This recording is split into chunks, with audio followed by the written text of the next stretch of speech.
How to make app icons clear on your Mac. So first step is to open System Settings. We can click on Apple logo in left upper corner area and here open System Settings. And now make sure on the left to go to Appearance. And if you scroll down a little, here you can find icon and widget style.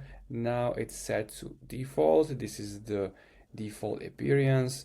I want to click it on clear, wait until it's loaded, and as you can see now my dock app icons are clear.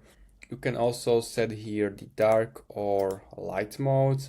I prefer the light one.